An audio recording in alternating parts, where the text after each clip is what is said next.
ಬರಲ್ವಾ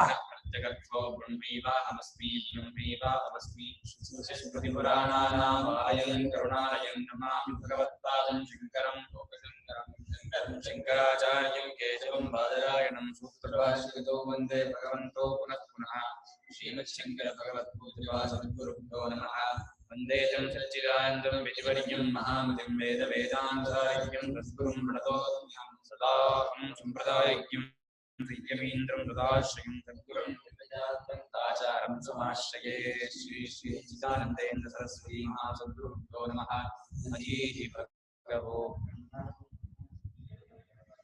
ಬರಲ್ಲ ನಗರಾಜ್ ಇವತ್ತು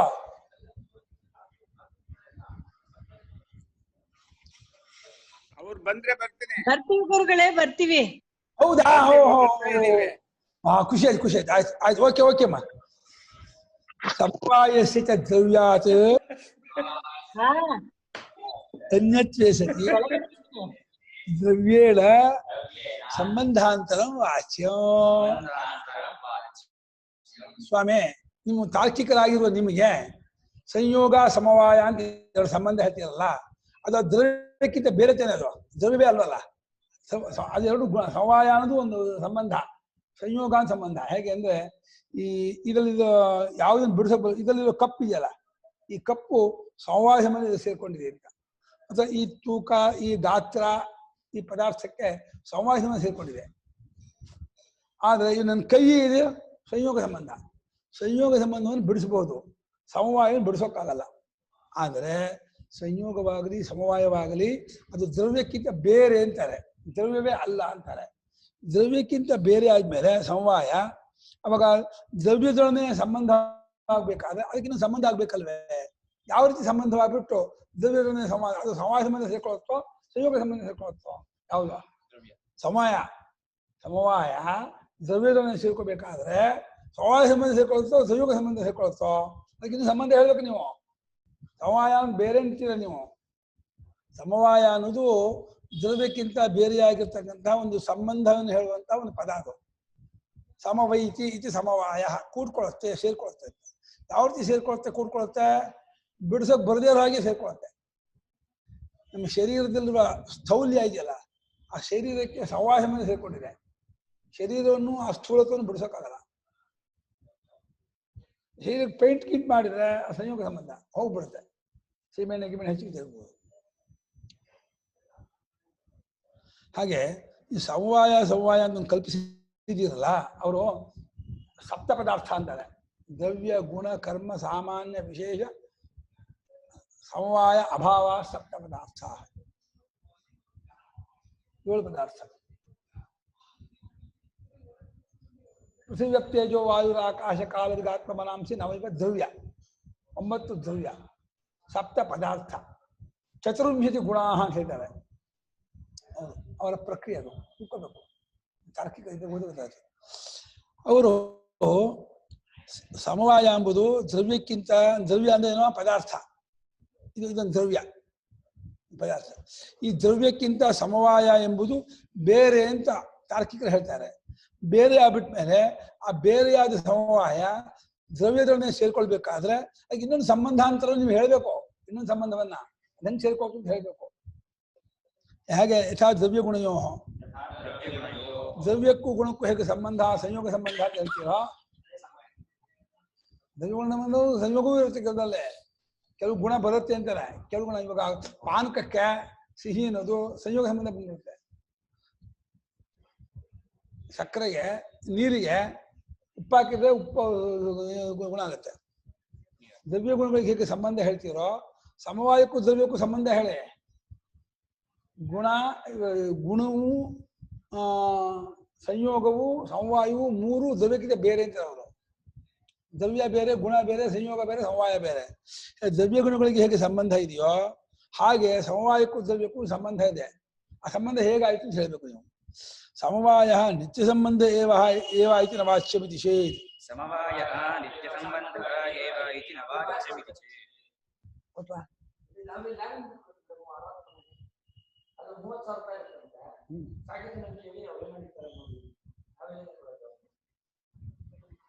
ಹೋದವನು 60 ಚಾಪೆ ಇಳಿಸಿರಲ್ಲ ಅದು ದುಡ್ಡಿನ ಬಂದಿಲ್ಲ 60 ಚಪ್ಪ ದುಡ್ಡ ಈಗ ನಮಗೆ ಕೆಲವು ಸಮಸ್ಯೆ ಇಸ್ಕೊಳ ಕಷ್ಟ ಎಲ್ಲ ಸಾಕಷ್ಟು ಮಾತ್ರ ಮಾತಾಡ್ತಾರೆ ಅವಾಗ ಮಾತಾಡ್ತೀರಾ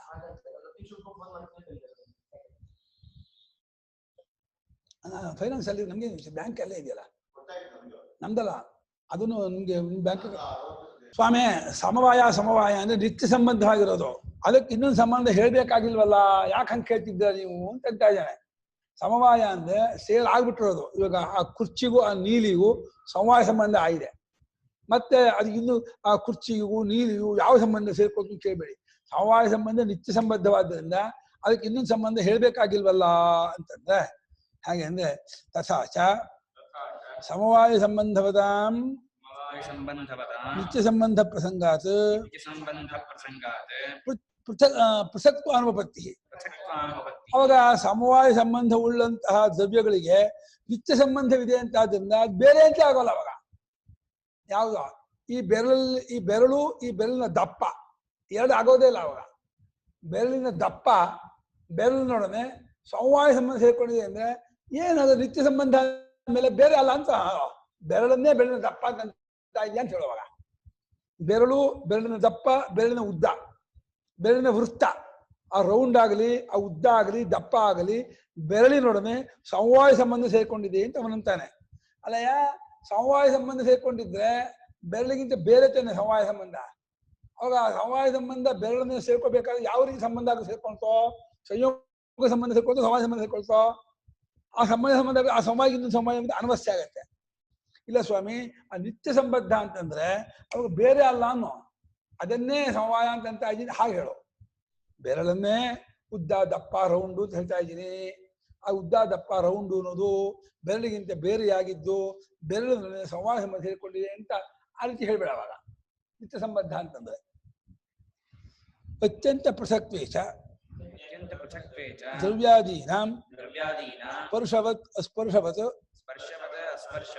ದ್ರವ್ಯಯೋರಿವ ಷಷ್ಠಸ್ಥಾನುಪಪತ್ತಿ. ಷಷ್ಠಸ್ಥ ಅಂದ್ರೆ ಸಂಬಂಧ ಅಂತ ಅರ್ಥ. ಸಂಬಂಧಕ್ಕೆ ಷಷ್ಠಸ್ಥ ಅಂತಾರೆ. ಷಷ್ಠಸ್ಥ ಅಂದ್ರೆ ಸಂಬಂಧ ಅಂತ. ಷಷ್ಠಿ ಸಂಬಂಧ ಹೇಳ್ತಿರ್ತಾನೆ.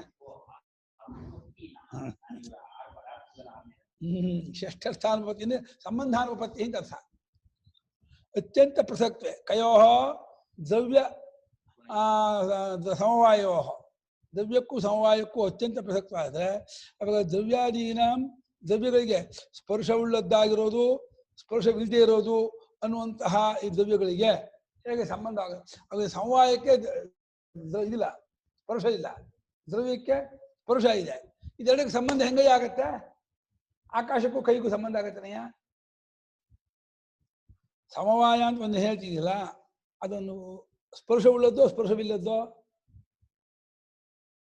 ಗೊತ್ತಾಗ್ತಿಲ್ಲ. ಎಲ್ಲ ಇದ್ದಾನೆ ಏನ್ ಕೇಳಿಸ್ಕೊತಾನೆ ಇಲ್ಲ. ಏನ್ ಹೇಳ್ತೀರ ಹೇಳೋ? ಸಮವಾಯ ಅಂದ್ರೆ ಏನ್ ಹೇಳೋ? ಯಾವ್ದು?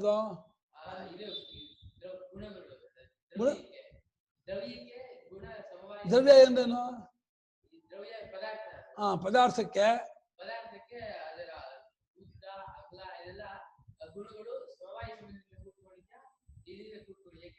ಇವಾಗ ಸಮವಾಯ ಸಂಬಂಧ ಸೇರ್ಕೊಂಡಿದ್ರೆ ದ್ರವ್ಯಕ್ಕೆ ಅವಾಗ ಬೇರೆ ಅಂತ ಆಯ್ತಲ್ಲ. ಸಮವಾಯ ಬೇರೆ ದ್ರವ್ಯ ಬೇರೆ ಅಂತ ಆಯ್ತು.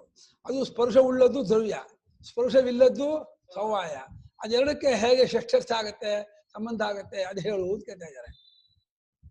ಕೈ ದ್ರವ್ಯ, ಆಕಾಶ ಅದೊಂದು ದ್ರವ್ಯ, ಅದು ಅಸ್ಪರ್ಶವದ, ಇದು ಸ್ಪರ್ಶವದ.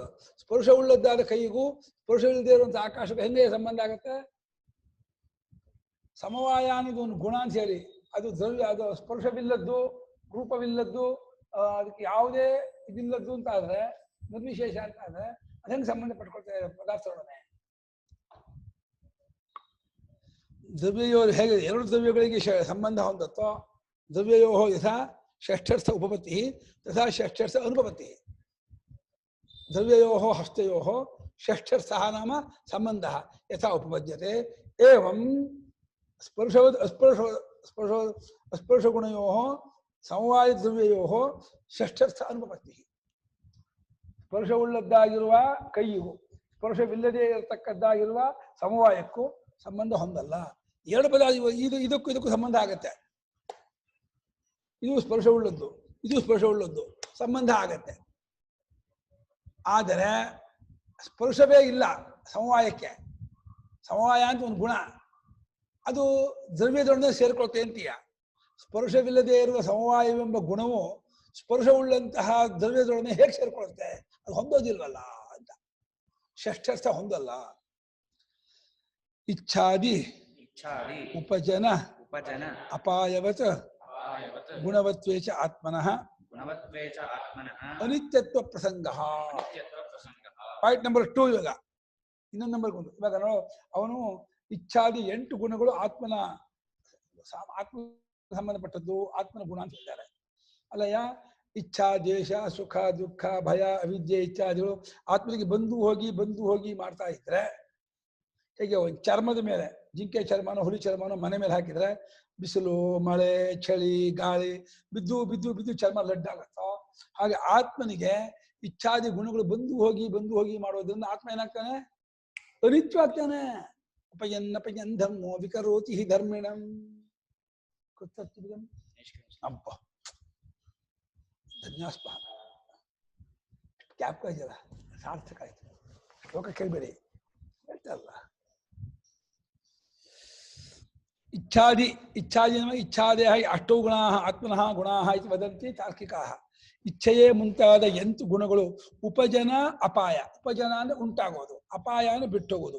ಈ ಗುಣವತ್ವೇ, ಈ ಗುಣವುಳ್ಳದ್ದು ಅಂತ ಆಗ್ಬಿಟ್ರೆ ಯಾವುದೋ ಆತ್ಮನಿಗೆ ಇಚ್ಛೆ ಬರುತ್ತೆ, ಆತ್ಮನಿಗೆ ಕೋಪ ಬರುತ್ತೆ, ಆತ್ಮನಿಗೆ ಭಯ ಆಗತ್ತೆ, ಆತ್ಮನಿಗೆ ಅವಿದ್ಯೆ ಬರುತ್ತೆ, ಆತ್ಮನಿಗೆ ಸಂತೋಷ ಆಗತ್ತೆ ಅಂತ ಈ ಗುಣಗಳೆಲ್ಲ ಆತ್ಮನಿಗೆ ಬಂದು ಹೋಗಿ ಮಾಡುತ್ತೆ ಅಂದ್ರೆ ಆತ್ಮ ಅನಿತ್ಯ ಆಗ್ತಾನಲ್ಲಪ್ಪ. ಅದು ಆಗ್ಬಹುದು, ನೀವು ಅಂದ್ಬಿಡ್ಬೋದು. ಆದ್ರೆ ನಾವೇನ್ ಮಾಡಕ್ಕಾಗತ್ತೆ ಅನ್ಬೋದು. ಅದು ಅನುಭವಕ್ಕೆ, ಯುಕ್ತಿಗೆ, ದೃಷ್ಟಾಂತಕ್ಕೆ, ಶ್ರುತಿಗೆ ಒಪ್ಪಿಗೆ ಇಲ್ಲ. ಯಾವುದು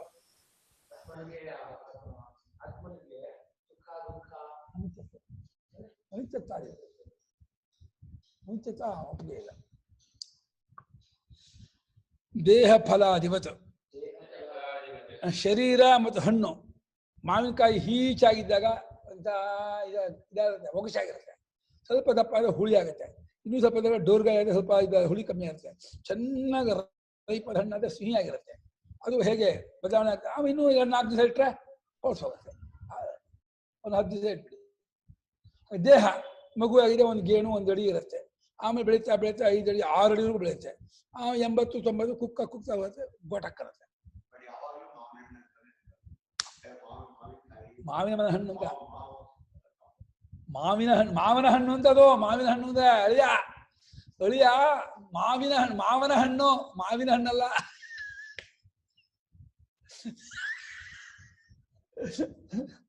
ಮಾವನ ಹಣ್ಣು ಅದು, ಮಾವಿನ ಹಣ್ಣು ಅಂತ ಆದ್ಮೇಲೆ ಊಟ ಮಾಡಿದ ಅಳಿಯ.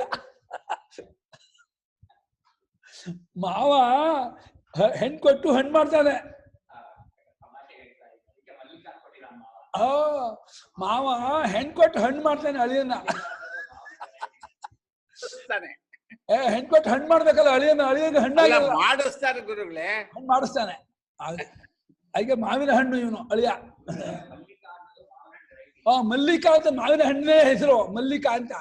ಆ ಮಲ್ಲಿಕಾ ಅನ್ನೋ ಮಾವಿನ ಹಣ್ಣನ್ನ ರವೀಂದ್ರನ ಗಂಡು ಕೊಟ್ಟು ದೇಹ ಫಲಾದಿ ದೇಹ ಹಣ್ಣು ಮುಂತಾದವುಗಳು ಹೇಗೆ ಮಾರ್ಪಾಡಾಗ್ತಾ ನಾಶವಾಗುತ್ತೋ, ಆತ್ಮನು ಕೂಡ ಇಚ್ಛಾದಿಗಳಿಂದ ಕೂಡ್ಕೊಳ್ಳೋದು ಬಿಟ್ಕೊಳ್ಳೋದು ಅಂತ ಆದರೆ ಆತ್ಮನು ನಾಶವಾಗ್ತಾನೆ ಅಂತ ಆಗ್ತಾನೆ. ಸಾವಯವತ್ವಂ ವಿಕ್ರಿಯಾವತ್ವಂಚ ದೇಹಾದಿವ ದೇವ ಇತಿ ದೋಷವು ಅಪರಿಹಾರ್ಯವು. ಆತ್ಮನು ದ್ರವ್ಯ ಅಂತ ಮಾಡಿ ಆತ್ಮನು ಸಾವಯವ ವಿಕ್ರಿಯಾ ಅಂತ ಆದ್ರೆ ದೇಹಾದಿಗಳಂತೆ ಆತ್ಮ ಅನಿತ್ಯನೂ ಆಗ್ತಾನೆ, ನಾಶವೂ ಆಗ್ತಾನೆ, ವಿಕ್ರಿಯಾವಂತನೂ ಆಗ್ತಾನೆ, ಸಾವಯವನೂ ಆಗ್ತಾನೆ, ಎಲ್ಲವೂ ಆಗ್ತಾನೆ. ಆತ್ಮನಿಗೆ ಸಂಬಂಧ ಉಂಟು ಇಚ್ಛಾದಿಗಳದ್ದು ಅಂದ್ಬಿಟ್ರೆ ಸಂಬಂಧ ಇರ್ಬೇಕಾದ್ರೆ ಸಂಬಂಧಿನೋಹೋ ದ್ವಯೋಹೋ ಸಂಬಂಧ ನತು ಅಸಂಬಂಧಿನೋಹೋ ದ್ವಯೋಹೋ ಸಂಬಂಧ. ಸಂಬಂಧ ಉಳ್ಳದ್ದಾಗಿರೋ 2ಕ್ಕೆ ಸಂಬಂಧ. ಆತ್ಮನಿಗೂ ಸಂಬಂಧ ಇದೆ, ಗುಣಕ್ಕೂ ಸಂಬಂಧ ಇದೆ ಅಂತ ಆದ್ರೆ 2 ದ್ರವ್ಯ ಅಂತ ಆಗತ್ತೆ. ಅವಾಗ 2 ವಿಕಾರವಾಗತ್ತೆ, ಅವಾಗ 2 ಅನಿತ್ಯ ಆಗತ್ತೆ, ನಾಶ ಆಗತ್ತೆ. ಒಪ್ಪಿಗೆನಾ? ಆತ್ಮ ನಾಶ ಆಗ್ಬೋದಾ? ನಮಗೂ ಒಪ್ಪಿಗೆ ಇಲ್ಲ. ಆತ್ಮನಿಗೆ ಸಾವಯವತ್ವ ಬರುತ್ತೆ, ವಿಕ್ರಿಯಾವತ್ವ ಬರುತ್ತೆ, ದೇಹಾದಿಗಳಂತೆ ಅನಿತ್ಯತ್ವ ಬರುತ್ತೆ. ಈ ದೋಷ ತಪ್ಪಿಸ್ಕೊಳಕ್ಕಾಗಲ್ಲ. ಯಥಾತು ಇವಾಗ ಸಿದ್ಧಾಂತಕ್ಕೆ ಬಂದು ನಮ್ಮ ಪ್ರಕಾರ ಹೇಗೆ, ಅದ್ವೈತ ವೇದಾಂತ ಪ್ರಕಾರ ಹೇಗೆ ಅಂದ್ರೆ ಅವಿದ್ಯಾಧ್ಯಾರೋಪಿತ ಆಕಾಶಸ್ಯ ಅವಿದ್ಯಾ ಆಕಾಶಸ್ಯ ಆಕಾಶಸ್ಯ ಅವಿದ್ಯಾಧ್ಯಾರೋಪಿತ ಅವಿದ್ಯಾಧ್ಯಾರೋಪಿತ ಘಟಾದಿ ಉಪಾಧಿಕೃತ ಘಟಾದಿ ಉಪಾಧಿಕೃತ ರಜೋ ಧೂಮ ಮಲವತ್ವಾದಿ ಮನವತ್ವಾದಿ ದೋಷವತ್ವಂ ದೋಷವತ್ವಂ ತಥಾ ಆತ್ಮನಃ ಅವಿದ್ಯಾಧ್ಯಾರೋಪಿತ ವಿದ್ಯಾಧ್ಯಾರೋಪಿತ ವಿದ್ಯಾದ್ಯುಪಾಧಿಕೃತ ವಿದ್ಯಾದ್ಯುಪಾಧಿಕೃತ ಸುಖ ದುಃಖಾದಿ ದೋಷವತ್ವೇ ದುಃಖಾದಿ ದೋಷವತ್ವೇ ಬಂಧಮೋಕ್ಷಾದಿ ವ್ಯವಹಾರಾಃ ನ ವಿರುದ್ಧಂತೆ ಕಾದಯಃ. ನಮ್ಮ ಪ್ರಕಾರ ಬಂದ್ರೆ ಏನು ವಿರುದ್ಧ ಆಗಲ್ಲ, ನಿಮ್ ಪ್ರಕಾರ ಯಾವುದು ಹೊಂದಲ್ಲ. ಇಷ್ಟೇ ವ್ಯತ್ಯಾಸ ನಮಗೂ ನಿಮಗೂ, ಜಾಸ್ತಿ ವ್ಯತ್ಯಾಸ ಇಲ್ಲ. ಏನೋ ನಮ್ಮ ಪ್ರಕಾರ ಯಾವುದು ವಿರುದ್ಧ ಆಗಲ್ಲ, ನಿಮ್ ಪ್ರಕಾರ ಯಾವುದು ಹೊಂದಲ್ಲ. ಒಂದು ಏನು ವಿರುದ್ಧವಿಲ್ಲ, ಏನು ಹೊಂದಲ್ಲ, ಅಷ್ಟೇ ವ್ಯತ್ಯಾಸ, ಇನ್ನೇನು ವ್ಯತ್ಯಾಸ ಇಲ್ಲ.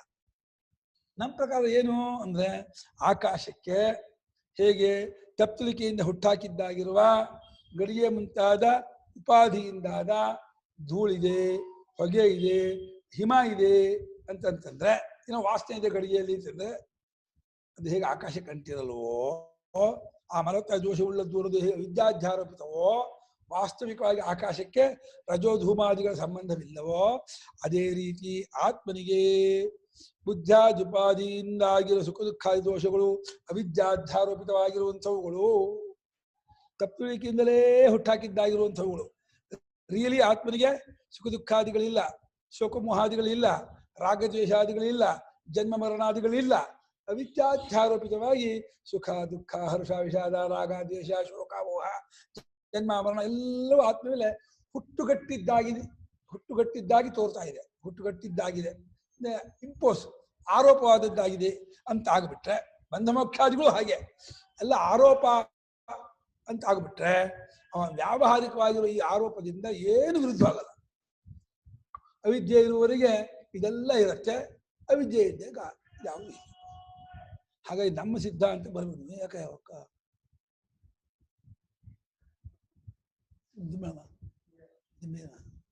ಬೇಕು ಅಂದ ತಲೆ ಮಾಡ್ದ, ಧ್ಯಾನ ಮಾಡಿದ, ಧ್ಯಾನ ಇಲ್ವಾ, ಧ್ಯಾನ ಮಾಡ. ಸರ್ವವಾದಿಭಿ ಅವಿದ್ಯಾಕೃತ ವ್ಯವಹಾರಾಭ್ಯುಪಗಮಾನ್ ಪರಮಾರ್ಥ ಅನಭ್ಯುಪಗಮಾಚ. ಶಂಕರಾಚಾರ್ಯ ನಿಮ್ ಮಾತು ಬಿಟ್ರೆ ಅವಿದ್ಯಾಧ್ಯಾರಪಿತ ಅಂತ ಅಂತೀರಲ್ಲ, ಇದೇನು ಪಲ್ಲವಿಯಾಗಿ ಇಟ್ಕೊಂಡ್ಬಿಟ್ಟಿದ್ದೀರಾ ಅಂದ್ರೆ, ಅಯ್ಯೋ ನಾನಲ್ಲಪ್ಪ, ಎಲ್ಲಾ ವಾದಿಗಳು ಅವಿದ್ಯಾಧ್ಯಾರ ಒಪ್ಕೊಳ್ಳೇಬೇಕು. ಇದೆಲ್ಲವೂ ಗುಣತ್ರಯವೇ ಅಂತ ಸಾಂಖ್ಯರಂದ್ರೆ, ಮತ್ತೆ ಇದೆಲ್ಲ ಕಾಣುತ್ತಲ್ಲ ಪದಾರ್ಥಗಳು, ಪ್ರಾಣಿಗಳು, ಪಕ್ಷಿಗಳು ಅವಿದ್ಯಾಧ್ಯಾರ ಅಂತ ಇದ್ದ.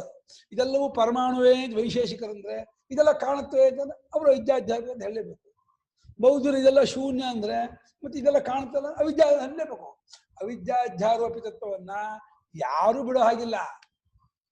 ನಾನ್ ಮಾತ್ರ ಅವಿದ್ಯಾಧ್ಯಾರೋಪಿತ ಅಂತೀನಿ, ಬಾಕಿಯವ್ರಿಗೆ ಅನ್ನಲ್ಲ ಅಂತ ಅನ್ಬೇಡಿ. ಈಗ ಅವಿದ್ಯಾಧ್ಯಾರೋಪಿತ ವ್ಯವಹಾರವನ್ನ ಎಲ್ಲರೂ ಒಪ್ಕೊಂಡಿದ್ದಾರೆ, ಪರಮಾರ್ಥವಾಗಿ ಯಾರು ಅದನ್ನ ಒಪ್ಕೊಂಡಿಲ್ಲ ಅನ್ನೋ ಸಮಾನವಾದ ಆ ಅಂಶದಲ್ಲಿ ನಮಗೂ ಹೌದು. ಏನೋ ಸಾರ್ ವೈಯರ್ ಸ್ಲೀಪಿಂಗ್ ದಿಂಬೇಕಾ ದಿಂಬೆ ಬಿಡೋ ದಿಂಬೇಕಂದ್ರೆ ಅದು ಬುಕ್ ಓದ್ಬಿಡುತ್ತೆ ಭಯ. ಅದಕ್ಕೆ ನಾನು ಓದ್ಬೇಕು, ಬುಕ್ ಓದ್ಬಿಟ್ರೆ ಅದು ಬುಕ್ ಓದ್ಬಾರ್ದಂತೆ, ಅವರೇ ಓದ್ಬೇಕಂತೆ.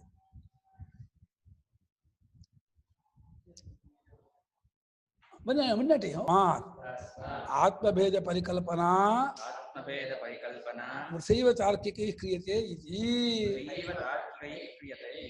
ಆದ್ದರಿಂದ ತಾರ್ಕಿಕರು ಆತ್ಮಭೇದ ಕಲ್ಪನೆ ಮಾಡ್ತಿದ್ದಾರಲ್ಲ, ವೃಥ ವ್ಯರ್ಥವಾಗಿ ಕಲ್ಪನೆ ಮಾಡ್ತಿದ್ದಾರೆ. ಅವರಿಗೆ ವಿವೇಕವಿಲ್ಲ, ವಿಚಾರವಿಲ್ಲ, ಶ್ರುತಿ ಇಲ್ಲ, ಸಂಪ್ರದಾಯ ಇಲ್ಲ.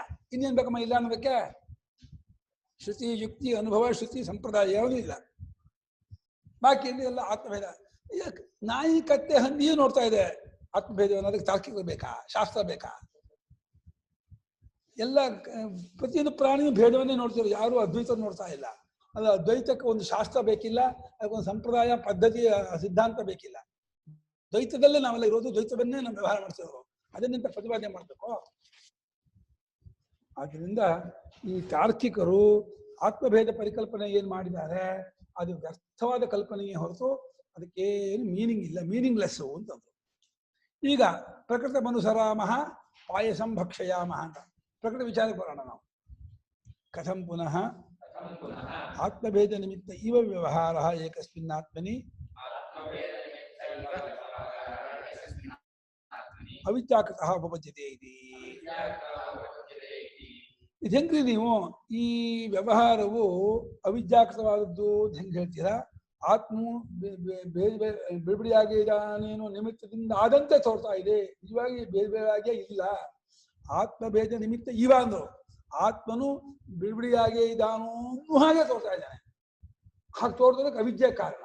ಆ ಅವಿದ್ಯೆಯಿಂದ ವ್ಯವಹಾರ ಆಗ್ತಾ ಇದೆ ಅಂತಿದ್ದೀರಾ. ಇದನ್ನು ಹೆಂಗೆ ನಾವು ತಿಳ್ಕೊಳ್ಳೋದು? ಇದನ್ನು ಅರ್ಥ ಮಾಡಿಸಿ, ಇದನ್ನು ಪ್ರೂವ್ ಮಾಡಿ.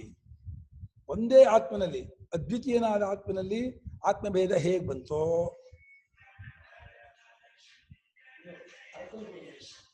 ಪಾಠ ಮಾಡ್ತೀನಿ ಅವಾಗ ಪಾಠ ಮಾಡ್ತೀನಿ. ಏನು ಕಾಮನ್ ಸೆನ್ಸ್. ಒಂದೇ ಆತ್ಮನಲ್ಲಿ ಅವಿದ್ಯಾಕೃತವಾದ ವ್ಯವಹಾರವು ಹೇಗೆ ಹೊಂದುತ್ತದೆ ಅಂತ ಉಚ್ಯತೆ. ಕೇಳಿ, ರೂಪ ಕಾರ್ಯ ಸಮಾಖ್ಯಾಶ್ಚ ಭಿಜ್ಯಂತೆ ತತ್ರ ವೈ ಆಕಾಶಸ್ಯ ನ ಭೇದೋಸ್ತಿ ತದ್ವಜ್ಜೀವೇಷು ನಿರ್ಣಯಃ. ರೂಪಕಾರ್ಯಸಮಾಖ್ಯಾಶ್ಚ ವಿದ್ಯಂತೆ ತತ್ರ ತತ್ರ ವೈ ಆಕಾಶಸ್ಯ ನ ಭೇದೋಸ್ತಿ ತದ್ವಜ್ಜೀವೇಷು ನಿರ್ಣಯಃ. ರೂಪಕಾರ್ಯಸಮಾಖ್ಯಾಃ ಚ ವಿದ್ಯಂತೆ ತತ್ರ ತತ್ರ ವೈ ಆಕಾಶಸ್ಯ ನ ಭೇದಃ ಅಸ್ತಿ ತದ್ವತ್ ಜೀವೇಷು ನಿರ್ಣಯಃ. ಯಥಾ ಆಕಾಶಸ್ಯ ಏಕಸ್ಯ, ಆಕಾಶ ಒಂದೇ, ಒಂದೇ ಆಗಿ ಆಕಾಶಕ್ಕೆ ರೂಪ ಅಂದ್ರೆ ಇದು ಹಾಲು, ಅದು ದೇವ್ರ ಕೋಣೆ, ಅದು ರೂಮು, ಅದು ಬಚ್ಚಿನ ಮನೆ, ಅದು ಅಡಿಗೆ ಮನೆ. ಯಾವ್ದಕ್ಕೆ ಹೆಸರು? ಆಕಾಶ. ಡೈಮೆನ್ಷನ್ ಬೇರೆ ಬೇರೆ ಆದರೆ, ರೂಪ ಬೇರೆ ಬೇರೆ ಆದರೆ ಬೇರೆ ಬೇರೆ ಇದೆ. ಆಮೇಲೆ ಕಾರ್ಯ ಪ್ರಯೋಜನವೂ ಅಷ್ಟೇ. ದೇವ್ರ ಮನೆ ಮಾಡ್ಕೊಳಕ್ ಬರಲ್ಲ, ಅಲ್ಲ ಟಾಯ್ಲೆಟ್ ಹೋಗಿ ಬರಲ್ಲ. ಅಡಿಗೆ ಮನೆಯಲ್ಲಿ ಟಾಯ್ಲೆಟ್ ಮಾಡಕ್ ಬರಲ್ಲ, ಅಥವಾ ಟಾಯ್ಲೆಟಲ್ಲಿ ಅಡಿಗೆ ಮಾಡಕ್ ಬರಲ್ಲ. ಕೆಲಸ ಬೇರೆ. ಒಂದು ಆಕಾಶದಲ್ಲಿ ಮಲ್ಕೊಳ್ಳೋದು, ಒಂದು ಆಕಾಶದಲ್ಲಿ ಅಡಿಗೆ ಮಾಡೋದು, ಒಂದು ಆಕಾಶದಲ್ಲಿ ಬಾತ್ರೂಮು. ಕಾರ್ಯವು ಬೇರೆ ಬೇರೆ. ಒಂದೇ ಆಕಾಶವೇ ಆದರೂ ಅಲ್ಲೇ ಅಡಿಗೆ ಮಾಡಬೇಕು, ಇಲ್ಲೇ ಊಟ ಮಾಡಬೇಕು, ಇಲ್ಲೇ ಬಾತ್ರೂಮ್ ಹೋಗ್ಬೇಕು, ಇಲ್ಲೇ ಪೂಜೆ ಮಾಡಬೇಕು ಮಾಡ್ಕೊಂಡಿದ್ದೀರ. ಆಕಾಶ ಒಂದೇ ಆದರೂ ಕೂಡ ಬೇರೆ ಬೇರೆ ಕೆಲಸ ಬೇರೆ ಬೇರೆ ಜಾಗದಲ್ಲಿ ಹೆಂಗೆ ಮಾಡಿದ್ರೆ ಇಲ್ಲಿ ಮಾಡೋಕೆ ಬರಲ್ಲ. ಯಾಕೆ? ಇದು ಆಕಾಶ ಅದು ಆಕಾಶ, ಯಾರೇನು ಕೆಲಸ ಅಂತ. ಆಕಾಶ ಒಂದೇ ಆದರೂ ಎಲ್ಲಿ ಅಡಿಗೆ ಮಾಡಬೇಕು ಅಲ್ಲೇ ಮಾಡಬೇಕು, ಎಲ್ಲಿ ಸ್ನಾನ ಮಾಡಬೇಕು ಅಲ್ಲೇ ಮಾಡಬೇಕು, ಎಲ್ಲಿ ಪೂಜೆ ಅಲ್ಲೇ ಮಾಡಬೇಕು ಅಂತೀರಾ. ಈ ಅದು ಬೇರೆ. ಈಶಾನ್ಯಕ್ಕೆ ಬರಬೇಕು, ಆಗ್ನೇಯಕ್ಕೆ ಅಡಿಗೆ ಮನೆ ಬರಬೇಕು, ಪಶ್ಚಿಮಕ್ಕೆ ಮಲಗಬೇಕು, ದಕ್ಷಿಣಕ್ಕೆ ಮಲಗೋಕೋಣ ಬರಬೇಕು, ಏನಿಲ್ಲ.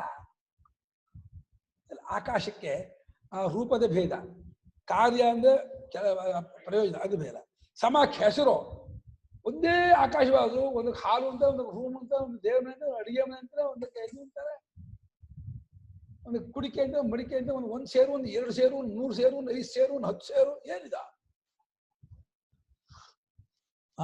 ತತ್ತ ಉಪಾಧವು, ಆಯಾ ಉಪಾಧಿಯಲ್ಲಿ ರೂಪ ಕಾರ್ಯ ಸಮಾಖ್ಯ ಹೇಗೆ ಆಕಾಶಕ್ಕೆ ಭೇದ ಬರುತ್ತೋ ನಿಜವಾಗಿ ನ ಭೇದೋಸ್ತಿ, ಆಕಾಶಕ್ಕೆ ವಸ್ತುತಃ ಭೇದ ಇಲ್ಲ. ಅದೇ ರೀತಿ ಜೀವರಿಗೆ ಸಂಸಾರಿ, ಕರ್ತ ಭೋಕ್ತ, ಸುಖಿ ದುಃಖಿ, ಗಂಡು ಹೆಣ್ಣು, ಮನುಷ್ಯ ಪಶು ಪಕ್ಷಿ ಪ್ರಾಣಿಗಳು ಎಲ್ಲ ಭೇದಗಳು ಉಪಾಧಿಯಿಂದ ಬಂದದ್ದು. ನಮ್ಮನ್ನು ಮನುಷ್ಯರು ಅಂತಾರೆ, ಅದೇ ಹಾರತ್ತಲ್ಲ ಅದು ಪಕ್ಷಿಗಳು ಅಂತಾರೆ, 4 ಕಾಲಿನ ಓಡಾಡ್ತಿಲ್ಲ ಅದು ಪ್ರಾಣಿಗಳು ಅಂತಾರೆ. ಎಲ್ಲ ಜೀವನ ಒಂದೇ ಜೀವನಿಗೆ. ಅಲ್ಲಿ ಪಶು, ಅಲ್ಲಿ ಎಮ್ಮೆ, ಅಲ್ಲಿ ಕತ್ತೆ, ಅಲ್ಲಿ ಕುದುರೆ, ಇಲ್ಲಿ ಒಂಟೆ, ಅಲ್ಲಿ ಆನೆ, ಇಲ್ಲಿ ಮನುಷ್ಯ, ಅಲ್ಲಿ ಪಕ್ಷಿಗಳು. ಅದ್ಯಾಕೆ? ಜೀವತ್ವದಲ್ಲಿ ಏನು ವ್ಯತ್ಯಾಸ, ಚೈತನ್ಯದಲ್ಲಿ ಏನು ವ್ಯತ್ಯಾಸ? ಈ ಫಾರ್ಮ್ ವ್ಯತ್ಯಾಸ ಆಗ್ಬಿಟ್ರೆ ವಸ್ತು ವ್ಯತ್ಯಾಸ ಆಗ್ಬಿಡುತ್ತಾ? ಆಕಾಶಕ್ಕೆ ಹೇಗೆ ಭೇದ ಇಲ್ವೋ ಜೀವರಿಗೆ ಈ ರೀತಿ ಉಪಾಧಿಯಿಂದ ಭೇದ ಬಂದಿದೆ. ರಿಯಲಿ ಯಾವ ಭೇದವೂ ಎಲ್ಲೂ ಯಾವಾಗಲೂ ಹೇಗೂ ಇಲ್ಲ. ಎಲ್ಲ ಅಖಂಡೈಕ ರಸ, ಪ್ರಜ್ಞಾನ ಘನೈಕ ರಸ. ನೋಡ್ತಿಲ್ಲ, ತಿಳಿತಿಲ್ಲ, ಆಗ್ತಾ ನಡೀತಾ ಇದೆ. ಆಕಾಶ ದೃಷ್ಟಾಂತ ತುಂಬಾ ಚೆನ್ನಾಗಿ ಉಪಯೋಗಿಸ್ತಿದ್ದಾರೆ ಗೌಡಪಾದರು. ಆಕಾಶವನ್ನ ಸೃಷ್ಟಿಗೆ ಉಪಯೋಗಿಸ್ಕೊಂಡ್ರು, ವ್ಯವಹಾರಕ್ಕೆ ಉಪಯೋಗಿಸ್ಕೊಂಡ್ರು, ಭೇದಕ್ಕೆ ಉಪಯೋಗಿಸ್ಕೊಂಡ್ರು, ಬಾಕಿ ಎಲ್ಲ ಇದಕ್ಕೂ ಉಪಯೋಗಿಸ್ಕೊತಾ ಇದ್ದಾರೆ. ಒಬ್ಬರದಿನ್ನೊಬ್ರು ಸಾಂಕರ್ಯ ಆಗಲ್ಲ ಅದಕ್ಕೂ ಉಪಯೋಗಿಸ್ಕೊಂಡ್ರು. ಯಥಾ ಯಹ ಆಕಾಶೆ ಏಕಸ್ಮಿನ್ ಯಥಾ ಇಹ ಆಕಾಶೆ ಏಕಸ್ಮಿನ್ ಘಟ ಕರಕ ಅಪವರಕಾದಿ ಆಕಾಶಾನ ಅಪವರಕಾದಿ ಆಕಾಶಾನ ಅಲ್ಪತ್ವ ಮಹತ್ವಾದಿ ರೂಪಾಣಿ ಭಿದ್ಯಂತೆ. ಅಲ್ಪತ್ವ ಮಹತ್ವ ರೂಪಾಣಿ ಭಿದ್ಯಂತೆ. ಹೇಗೆ ಇಲ್ಲಿ ಅಂದ್ರೆ ವ್ಯವಹಾರ ಕ್ಷೇತ್ರ, ಇಹಾನ ವ್ಯವಹಾರ ಕ್ಷೇತ್ರ ಇತ್ಯರ್ಥ.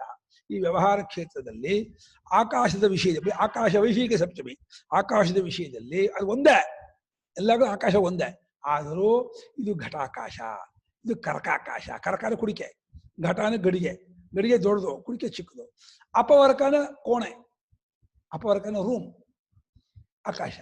ಈ ಆಕಾಶ ಒಂದು ಅಲ್ಪ, ಕರಕ ಆಕಾಶ ಅಲ್ಪ, ಘಟ ಸ್ವಲ್ಪ ದೊಡ್ಡದು, ಅಪವರ್ಕ ಇನ್ನೂ ದೊಡ್ಡದು, ಹಾಲು ಇನ್ನೂ ದೊಡ್ಡದು, ಹೊರಗಡೆ ಬಯಲು ತುಂಬ ದೊಡ್ಡದು.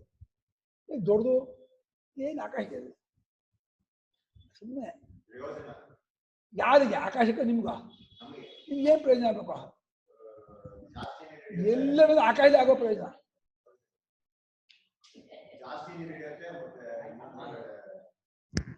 ಜಾಸ್ತಿ ನೀರು ಹಿಡಿಯತ್ತೆ, ಇನ್ನೊಂದ್ರೊಳಗಡೆ ಕಡಿಮೆ ನೀರು. ಅದು ನಿಮ್ ಕಲ್ಪನೆ ಹೊರತು ಪ್ರಯೋಜನ ಅನ್ನೋದು, ಪ್ರಯೋಜನ ಅನ್ನೋದು ಇಲ್ಲೇ ಇಲ್ಲ. ಅಲ್ಲ ಗುರುಗಳೇ, ಜ್ಞಾನಿನೂ ವ್ಯವಹಾರದಲ್ಲಿ ಜ್ಞಾನಿ ಏನು ಪ್ರಯೋಜನ ಇಲ್ದೇ ಇರೋನು, ಪರಮಾರ್ಥದಲ್ಲಿ ಜ್ಞಾನಿನೇ ದೊಡ್ಡವನು. ವ್ಯವಹಾರದಲ್ಲಿ ಅವನ್ ಸುಮ್ನೆ ಒಂದ್ ಕಡೆ ಸ್ಥಿತವಾಗಿ ಕೂತ್ರೆ ಒಂಥರ ಏನೋ ಅಂಟಿಲ್ಲ ನಂಟಿಲ್ಲ ಅಂತ, ಅದು ಅವನ್ ಪರ್ಸನಲ್ ಆಗಿ ಅದ್ ಗೆಲುವೆ. ಬಟ್ ವ್ಯವಹಾರ ಕ್ಷೇತ್ರದಲ್ಲಿ ತದ್ವಿರುದ್ಧ ತಾನೆ. ಇದು ಪರಿಪೂರ್ಣ ಈ ದಿಕ್ಕಾದ್ರೆ ಅದ್ ಆ ದಿಕ್ಕು. ಈ ಆಕಾಶದ್ದನ್ನು ನಾನು ಇದು ಹೆಸರು ಕೊಟ್ಟಿರೋದು ಪ್ರಯೋಜನ ಕ್ಷೇತ್ರದಿಂದ, ಅಡಿಗೆ ಮನೆ ಆಗ್ಲಿ ಬಚ್ಚಲ್ ಮನೆ ಆಗ್ಲಿ ಅಂತ. ಆಕಾಶದ್ ನೋಡ್ಕೊಂಡ್ ಕೊಡ್ತಾ ಇಲ್ಲ, ಅಲ್ಲಿ ಏನ್ ಮಾಡ್ತೀನಿ ಅನ್ನೋದು ನೋಡ್ಕೊಂಡು ಇರ್ಬೋದು. ಆ ಪ್ರಯೋಜನ ಅದು ಕಾಮದಿಂದ ಉಂಟಾದದ್ದು. ಹೌದು, ಕಾಮ ಅವಿದ್ಯೆಯಿಂದ ಉಂಟು. ಬಟ್ ಅದನ್ನ ಈ ಪರಮಾರ್ಥ ಹೇಳ್ಕೊಡುವಾಗ ಅದ್ ಹೇಳಿದ್ರೆ ಅದ್ರ ಮೇಲೆ ಅಸೂಯೆ ಬರಕ್ಕೆ ಅಥವಾ ನಾಸಿಯ ಬರಕ್ ಮಾಡೋದು ಕರೆಕ್ಟ್. ಇದು ಉಚಿತನದ ಪರಮಾವಧಿ ಈ ತರ ಮಾಡಿದ್ರೆ ಅಂತ.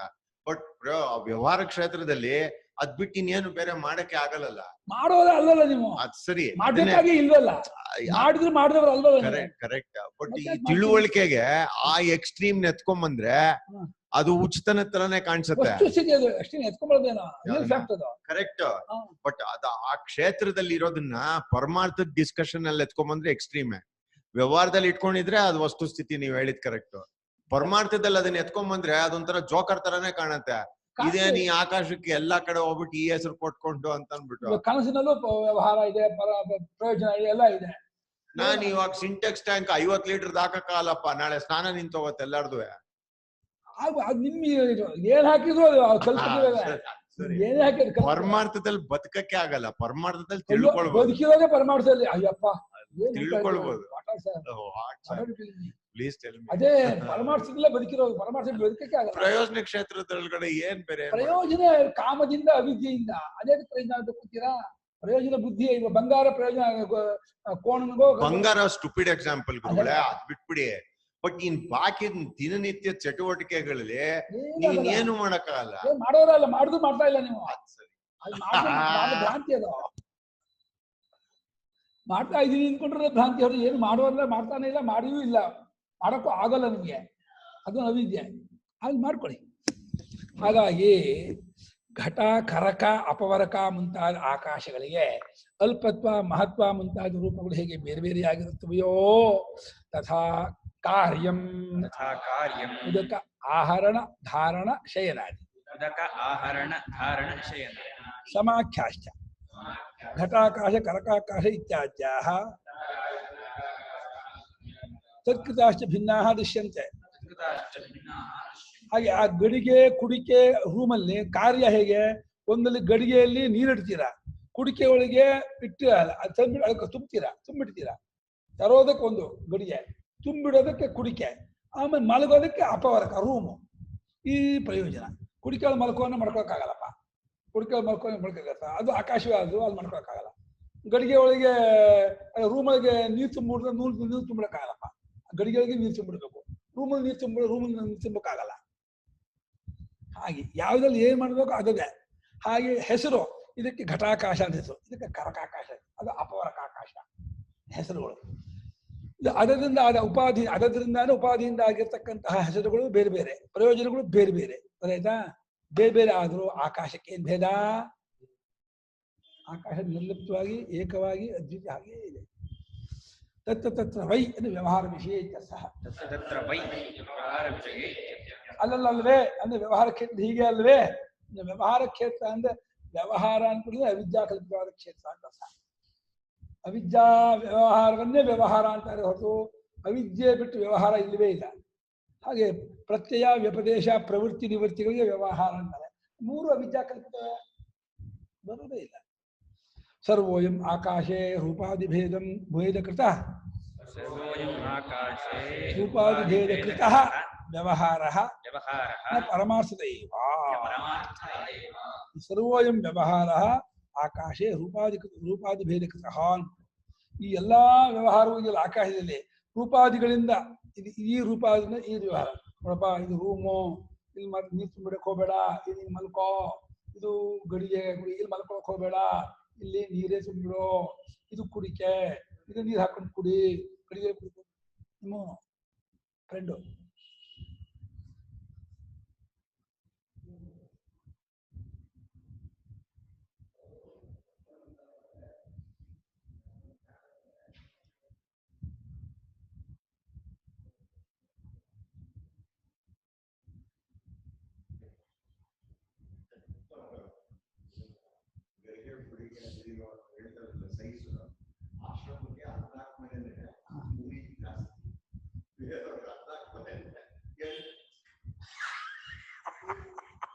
ಹಂಗಾಗಿಯಾ?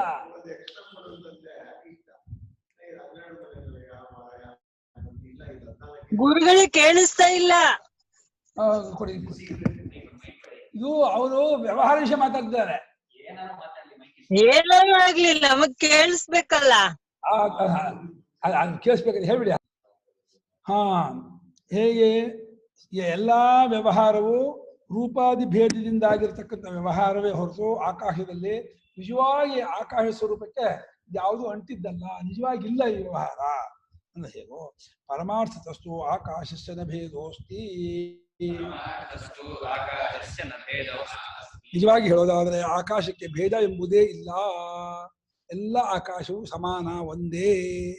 ಇದು ಹೇಳು ನಚ ಆಕಾಶ ಭೇದ ನಿಮಿತ್ತ ವ್ಯವಹಾರ ಅಸ್ತಿ ಅಂತರೇಣ ಪರೋಪಾಧಿಕೃತಂ ದ್ವಾರಂ. ಮತ್ತೊಂದಾದ ಉಪಾಧಿಯಿಂದಾಗಿರೋ ದ್ವಾರವಿಲ್ಲದೆ ಆಕಾಶದಿಂದಾದ ವ್ಯವಹಾರ ಅಂತ ಒಂದಿಲ್ಲ. ಅಂತರೇಣ ಯುಕ್ತ ದ್ವಿತೀಯ ಬರಬೇಕು. ದ್ವಾರಮಂತರೇಣ ಪರೋಪಾಧಿಕೃತಂ ದ್ವಾರಮಂತರೇಣ, ಮತ್ತೊಂದು ಉಪಾಧಿಯಿಂದಾದಂತಹ ಒಂದು ದ್ವಾರ ಇದೆಯಲ್ಲ, ಥ್ರೂ ಮೆಥಡ್, ಅದು ಬಿಟ್ರೆ ಆಕಾಶ ಭೇದ ನಿಮಿತ್ತದಿಂದ ವ್ಯವಹಾರ ಇಲ್ಲ. ಆಕಾಶ ಟಾಯ್ಲೆಟ್ ಆಕಾಶವೂ ಆಕಾಶವೇ, ಅಡಿಗೆ ಮನೆ ಆಕಾಶವೂ ಆಕಾಶವೇ, ದೇವ್ರ ಮನೆ ಆಕಾಶವೂ ಆಕಾಶವೇ, ಎಲ್ಲೋದು ಆಕಾಶ ಒಂದೇ, ಅಲ್ಲೇನು ವ್ಯತ್ಯಾಸ ಇಲ್ಲ. ಆದ್ರೆ ಟಾಯ್ಲೆಟ್ ಅಲ್ಲಿ ಅದೇ ಮಾಡ್ಬೇಕೇ ಹೊರತು ಅಲ್ಲಿ ಊಟ ಮಾಡೋಕ್ಕಾಗಲ್ಲ. ದೇವ್ರ ಮನೆಯಲ್ಲಿ ಪೂಜೆನೇ ಮಾಡ್ಬೇಕಾದ್ರೆ ಅಲ್ಲಿ ಟಾಯ್ಲೆಟ್ ಮಾಡೋಕ್ಕಾಗಲ್ಲ. ಅಲ್ಲದೆ ಆಕಾಶ ಒಂದೇ ಆದ್ರೂ ಎಲ್ಲೆಲ್ಲಿ ಏನೇನು ಮಾಡ್ಬೇಕೋ ಅದನ್ನೇ ಮಾಡಬೇಕು. ಅದು ಆಕಾಶಕ್ಕೆ ಈ ಭೇದ ಇಲ್ಲ.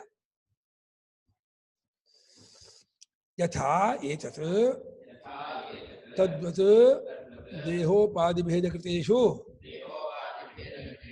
ಜೀವೇಷು ಘಟಾಕಾಶಸ್ಥಾನೀಯೇಷು ಆತ್ಮಸು ನಿರೂಪಣಾತ್ ಕೃತಃ ಬುದ್ಧಿಮದ್ಭಿಃ ನಿರ್ಣಯ ನಿಶ್ಚಯ ಇತ್ಯರ್ಥಃ.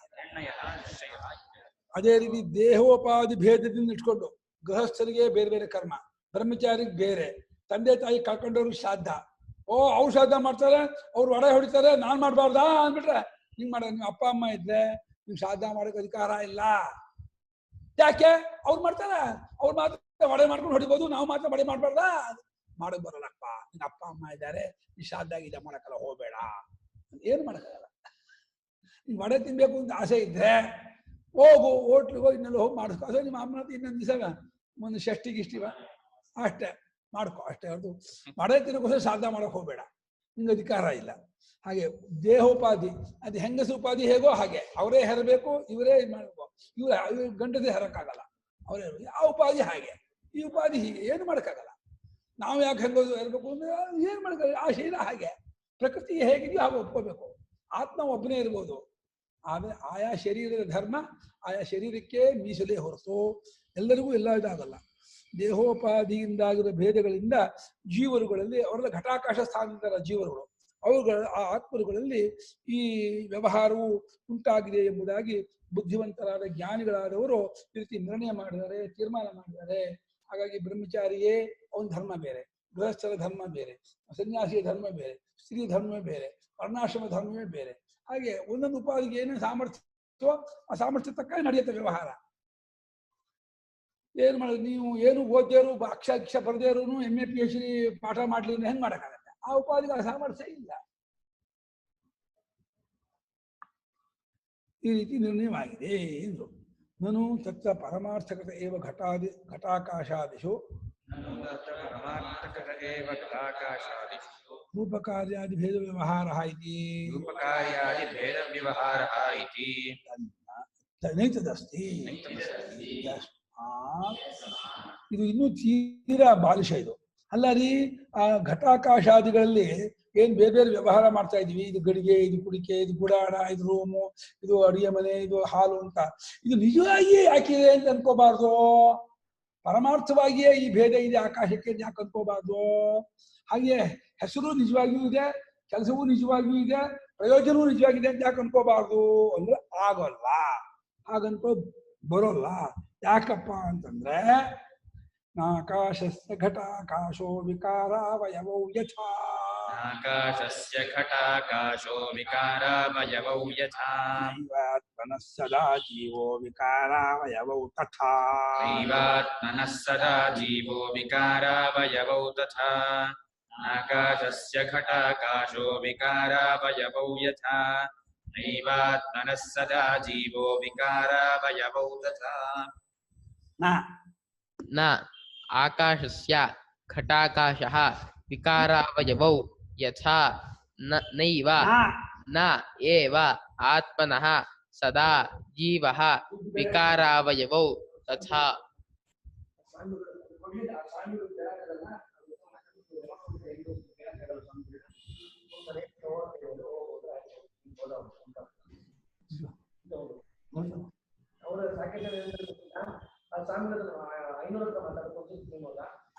ಇಲ್ಲಿ ಬೇರೆ ತರ ಇದೆಯಲ್ಲ ಗುರುಗಳೇ ನನ್ನ ಪುಸ್ತಕದಲ್ಲಿ. ಏನಿದೆ? ನ ಆಕಾಶಸ್ಯ ಘಟಾಕಾಶಃ ವಿಕಾರವಯೌ ಯಥಾ ತಥಾ ನೈವ ಆತ್ಮನಃ ಪರಸ್ಯ ಪರಮಾರ್ಥಸತಃ ಮಹಾಕಾಶಸ್ಥಾನೀಯಸ್ಯ ಘಟಾಕಾಶಸ್ಥಾನೀಯಃ.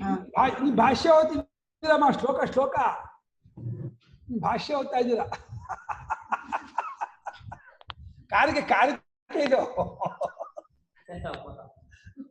ಶ್ಲೋಕ ಆದ್ಮೇಲೆ ಕಾರಿಕೆ ಭಾಷ್ಯ. ಹೇಗೆ ಘಟಾಕಾಶವು ಮಹಾಕಾಶದ ವಿಕಾರವೂ ಅಲ್ಲ ಮತ್ತು ಅವಯವೂ ಅಲ್ಲ.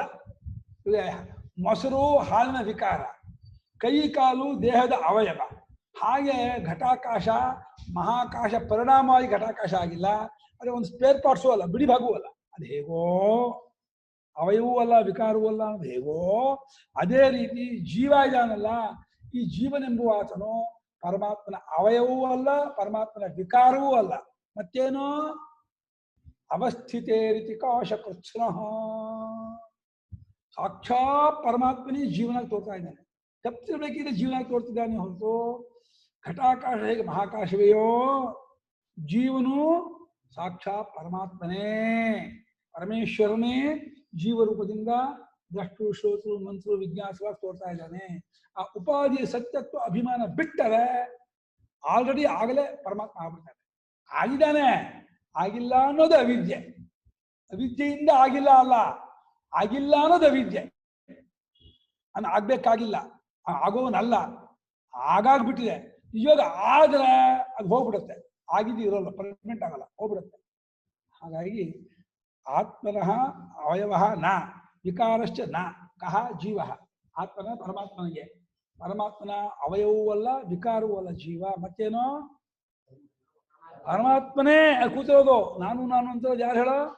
ಸಾಕ್ಷಾತ್ ಪರಮ ನಿತ್ಯ ಶುದ್ಧ ಬುದ್ಧ ಮುಕ್ತ ಸ್ವರೂಪನಾದ ಅಜಾದ್ವಯವಾದ ಅಖಂಡ ಪರಿಪೂರ್ಣವಾದ ಸಚ್ಚಿದಾನಂದ ಪರಬ್ರಹ್ಮವೇ ಜೀವರೂಪದಿಂದ ಇಲ್ಲಿ ವ್ಯವಹಾರ ಮಾಡ್ತಾ ಇದೆ. ಜೀವ ಅಂದ್ಕೊಂಡ್ರೆ ಅದು ವಿದ್ಯೆ ಅಷ್ಟೆ.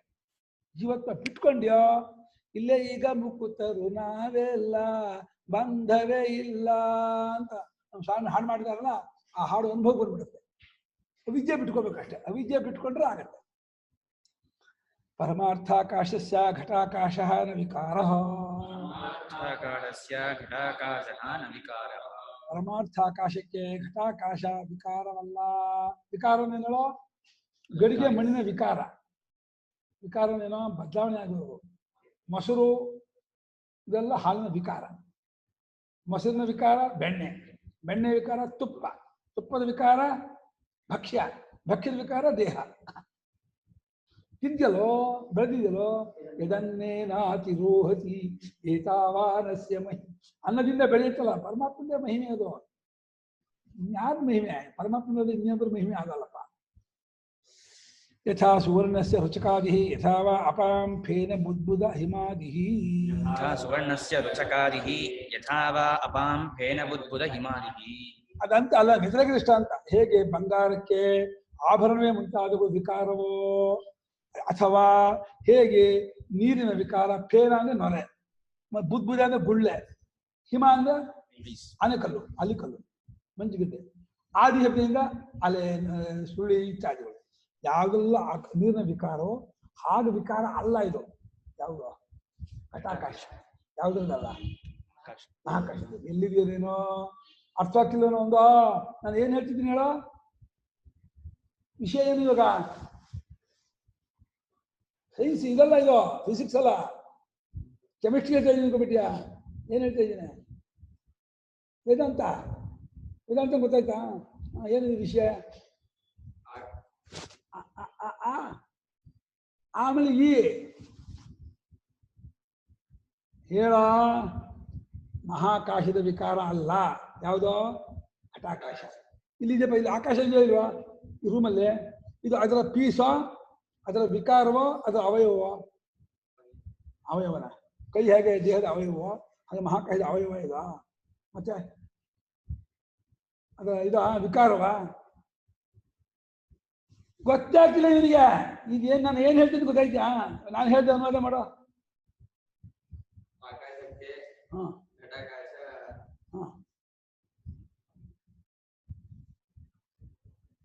ಅರಸಿಕೇಶು ಕವಿತ್ವ ನಿವೇದನ ಇತರ ಕಷ್ಟ ಶತಾನಿ ಯಥೇಚ್ಛಂ ವಿಚರತಾನಿ ತಹೇ ಚತುರಾನನ. ಅರಸಿಕೇಶು ಕವಿತ್ವ ನಿವೇದನಂ ಶಿರಸಿ ಮಾಲಿಕ ಮಾಲಿಕ ಮಾಲಿಕ ಅಂತ ಅರ್ಥ ಇಲ್ಲ. ಏನು ಇದು ಹೇಳ್ಬೇಕಾ, ತುಳು ಹೇಳ್ಬೇಕಾ, ಹಿಂದಿಲಿ ಹೇಳ್ಬೇಕಾ, ಯಾವ ಭಾಷೆ ಹೇಳ್ಬೇಕು ನಿಮಗೆ? ಅರ್ಥ ಇಲ್ಲ ನಾನು ಹೇಳಿದ್ದು. ಏನ್ ಸರ್ ಅಯ್ಯದು ಸೀನಿ ಮಾಡ್ಬಿಡು. ಹಾ,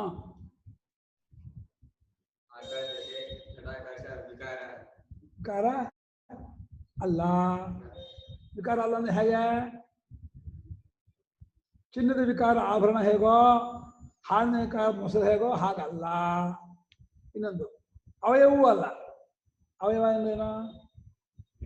ಸ್ಪೇರ್ ಪಾರ್ಟ್ಸ್, ಬಿಡಿ ಭಾಗ. ಅದು ಅಲ್ಲ. ಮುಂದೆ ಕೊಡ್ತಾರೆ ಅವರು. ನಾಪಿ ಅವಯವ ಯಥಾ ವೃಕ್ಷಸ್ಯ ಶಾಖಾದಿ.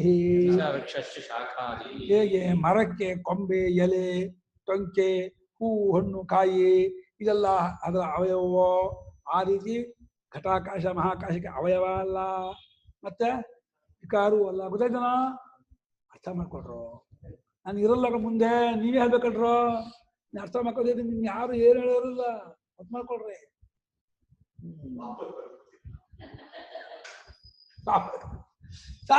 ಈಗಿನ ಹೇಳಿದೆ ನಾನು ಇರೋನಲ್ಲ, ಹೋಗೋನಲ್ಲ, ಸಾಯೋನಲ್ಲ ಅಂದ್ರೆ ಮತ್ತೆ ಇರೋಲ್ಲ ಅಂತಿರಲ್ಲ. ದೇಹ ಇರಲ್ಲ. ನಾನು ಇರ್ತೀನಿ, ನನ್ನ ರೂಪದಿಂದ ಇದ್ದೇನು ಪ್ರಯೋಜನ? ಬೇರೆಯವ್ರನ್ನ ಪಾಠ ಹೇಳಕ್ಕಾಗಲ್ಲ. ಹೌದಾ?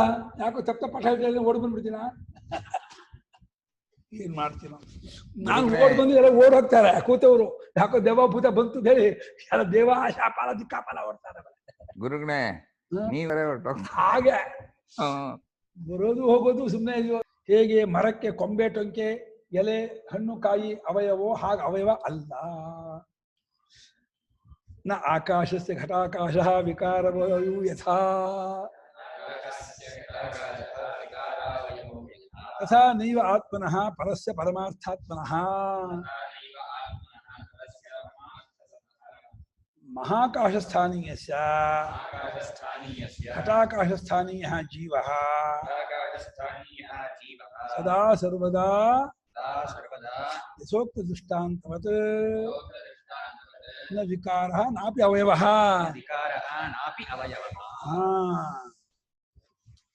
ಇದು ಹೇಗೋ ನ ಆಕಾಶಸ್ಯ ಘಟ. ಅದೇ ರೀತಿ ಈ ಮಹಾಕಾಶಕ್ಕೆ ಘಟಾಕಾಶ ಹೇಗೆ ವಿಕಾರ ಅವಯವ ಅಲ್ಲವೋ, ಒಂದು ಬಿಡಿ ಭಾಗವೂ ಅಲ್ಲ, ಒಂದು ಅದರ ಅವಯವ ಸ್ಪೇರ್ ಪಾರ್ಟ್ಸು ಅಲ್ಲವೋ, ಹೇಗೆ ಹಾಗೆ ತಥಾ ನೈವ ಆತ್ಮ, ಆತ್ಮನಿಗೆ ಈ ಜೀವನೆಂಬುವ ಆತನು, ಆತ್ಮನಿಗೆ ಪರಮಾರ್ಥಾತ್ಮನಿಗೆ, ನಿರ್ಗುಣನಾದ ನಿರ್ವಿಶೇಷನಾದ ಅದ್ವಿತೀಯನಾದ ಚಿನ್ಮಾತ್ಮನಾದ ಆತ್ಮನಿಗೆ ಪರಮಾರ್ಥ ಸತಃ ಅಂದ್ಬಿಟ್ರು. ಪರಮಾರ್ಥವಾಗಿ ಇದ್ದುಕೊಂಡಂತಹ ಪರಮಾತ್ಮನಿಗೆ, ಅದು ಮಹಾಕಾಶ ಸ್ಥಾನದಿದ್ದಾನೆ ಪರಮಾತ್ಮ, ಮಹಾಕಾಶ ಸ್ಥಾನದಿಂದಿರುವ ಪರಮಾರ್ಥಾತ್ಮನಿಗೆ ಘಟಾಕಾಶ ಸ್ಥಾನದಲ್ಲಿರುವಂತಹ ಜೀವರುಗಳು ಅವಯವವೂ ಅಲ್ಲ, ವಿಕಾರವೂ ಅಲ್ಲ. ಹಾಲು ಮೊಸರಾದ ಹಾಗೆ ಪರಮಾತ್ಮ ಹೀಗೆ ವಿಕಾರ ಆಗಿಲ್ಲ. ಕೊಂಬೆ ರಂಬೆ ಟೊಂಕೆ ಇದು ಹಾಗೇನಿಗೆ ಅವಯವೂ ಅಲ್ಲ. ಸದಾ ಅಂದ್ರು ಯಾವಾಗಲೂ ಅಂದ್ರೆ ಅವಿದ್ಯಾ ಕಾಲದಲ್ಲೂ ತೋರೋ ಕಾಲದಲ್ಲೂ ನಾನು ಕರ್ತೃಭೋಕ್ತೃ ಅಂದ್ಕೊಂಡ ಕಾಲದಲ್ಲೂ ಅವನು ಬೇರೆ ಆಗಿರಲ್ಲ, ಅವನ ಅವಯವ ಆಗಿರಲ್ಲ, ವಿಕಾರ ಆಗಿರಲ್ಲ, ಸಾಕ್ಷಾ ಪರಮಾತ್ಮೇ ಆಗಿರ್ತಾನೆ. ಯಥೋಕ್ತ ದೃಷ್ಟಾಂತವದು ಮೇಲೆ ಹೇಳಿದಂತಹ ಆಕಾಶ ದೃಷ್ಟಾಂತದಂತೆ ಜೀವನು ಪರಮಾತ್ಮಗಿಂತ ಯಾವಾಗಲೂ ಬೇರೆ ಅಲ್ಲ, ಅವಯವನೂ ಅಲ್ಲ, ವಿಕಾರವೂ ಅಲ್ಲ, ಅನ್ಯನೂ ಅಲ್ಲ, ಸಾಕ್ಷಾತ್ ಅವನೇ.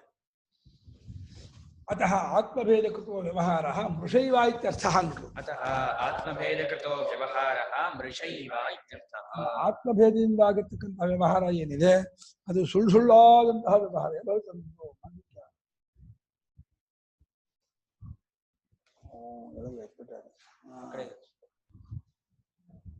ಟೈಮ್ ಆಯ್ತಾ? ಸರಿ. ಎಲ್ಲರೂ ಬೇರೆ ಬೇರೆ ಆಗಿದ್ದಾರೆ ಎಂದರೆ ಎಲ್ಲ ಗಡಿಗೆ ಅನೇಕವಾದ ಮಾತ್ರಕ್ಕೆ ಘಟಾಕಾಶ ಅನೇಕವಾಗಲ್ವೋ, ಜೀವನಗಳು ಅನೇಕವಾಗಿ ತೋರಿದ ಮಾತ್ರಕ್ಕೆ ವಸ್ತುತಃ ಆ ಚೈತನ್ಯದಲ್ಲಿ ಅನೇಕತ್ವ ಇಲ್ಲ, ಸ್ವರೂಪದಲ್ಲಿ ಭೇದ ಇಲ್ಲ, ಅದರಲ್ಲಿ ವಿಕಾರವೂ ಇಲ್ಲ, ಅದು ಯಾವ ರೀತಿಯಿಂದಲೂ ಯಾವ ವಿಶೇಷವನ್ನು ಹೊಂದಿದ್ದಲ್ಲ, ನಿತ್ಯ ನಿರ್ವಿಶೇಷರಾಗಿ ಅದ್ವಿತೀಯವಾದ ಕೂಟಸ್ಥ ಚಿನ್ಮಾತ್ರದ ಪರಮಾತ್ಮರೇ ಆಗಿದ್ದಾರೆ. ಯಸ್ಮಾತ್ ಯಥಾ ಘಟಾಕಾಶಾದಿ ಭೇದ ಬುದ್ಧಿ ನಿಬಂಧನಃ ರೂಪಕಾರ್ಯಾದಿ ಭೇದ ವ್ಯವಹಾರಃ ತಥಾ ದೇಹೋಪಾಧಿ ಜೀವಭೇದಕೃತಃ ಜನ್ಮ ಮರಣಾದಿ ವ್ಯವಹಾರಃ ತಸ್ಮಾತ್ ತತ್ಕೃತಮೇವ ಕ್ಲೇಶ ಕರ್ಮ ಫಲ ಮಲವತ್ವಂ ಆತ್ಮನಃ ನ ಪರಮಾರ್ಥತಃ ಇತಿ ಏತಮರ್ಥಂ ದೃಷ್ಟಾಂತೇನ ಪ್ರತಿಪಿಪಾದಯಿಷನ್ನಾಹ.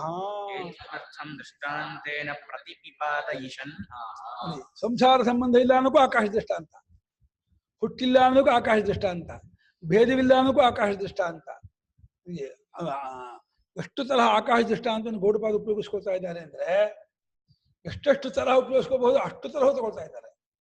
ಹೇಗೆ ಗಡಿಗೆ ಆಕಾಶವೇ ಮುಂತಾದ ಭೇದ ಬುದ್ಧಿಗೆ ಕಟ್ಟು ಹೊಡೆದದ್ದಾಗಿದೆ ಯಾವುದೋ ಈ ರೂಪ ಕಾರ್ಯ. ರೂಪ ಅಂದ್ರೆ ಇದು ಹಾಲು, ಅದು ರೂಮು, ಅದು ದೇವ್ರ ಕೋಣೆ, ಅದು ಅಡುಗೆ ಮನೆ ಅನ್ನೋದು ಅಲ್ಲಿನ ಡೈಮೆನ್ಷನ್ ಮೇಲೆ, ಅಲ್ಲ ಪ್ರಯೋಜನದ ಮೇಲೆ ಆ ಹೆಸರು, ಆಕಾರ ಮತ್ತೆ ಪ್ರಯೋಜನ. ಒಂದಲ್ಲಿ ಇವಾಗ ಕುಡಿಕೆಯಲ್ಲಿ ನೀರು ಇಟ್ಕೊಳ್ಳೋದು, ಗಡಿಗೆಯಲ್ಲಿ ನೀರು ತರೋದು, ರೂಮಲ್ಲಿ ಮಲ್ಕೊಳ್ಳೋದು, ರೂಮಲ್ಲಿ ನೀರು ಇಟ್ಕೊಳಕ್ಕಾಗಲ್ಲ, ಕುಡಿಕೆ ಒಳಗೆ ಮಲ್ಕೊಳಕ್ಕಾಗಲ್ಲ. ಹೇಗೋ ಅದೇ ರೀತಿ ಆದರೆ ಹೆಸರು ಬೇರೆ, ಆಕಾರ ಬೇರೆ ಆದ ಮಾತ್ರಕ್ಕೆ ಆಕಾಶ ತತ್ವಕ್ಕೆ ಬೇರೆ ಇಲ್ಲ.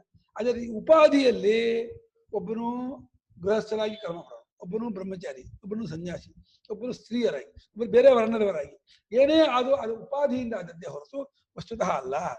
ರೂಪ ಕಾರ್ಯಾದಿ ಭೇದ ವ್ಯವಹಾರವು ಘಟಾಕಾಶಾದಿ ಭೇದಕ್ಕೆ ಕಟ್ಟು ಹೊಡೆದದ್ದು. ನಿಬಂಧನ ಅಂದ್ರೆ ಅದಕ್ಕೆ ಕಟ್ಟು ಹೊಡೆದಿದ್ದು, ಅದಕ್ಕೆ ಸೇರಿದ್ದಾಗಿರುವುದು ಹೇಗೋ ಹಾಗೆ ದೇಹವೆಂಬ ಉಪಾಧಿ, ಆ ಉಪಾಧಿಯಲ್ಲಿರ್ತಕ್ಕಂಥ ಜೀವ, ಆ ಜೀವರ ಭೇದದಿಂದ ಆದದ್ದು ಈ ಜನ್ಮ ಮರಣಾದಿ ವ್ಯವಹಾರ.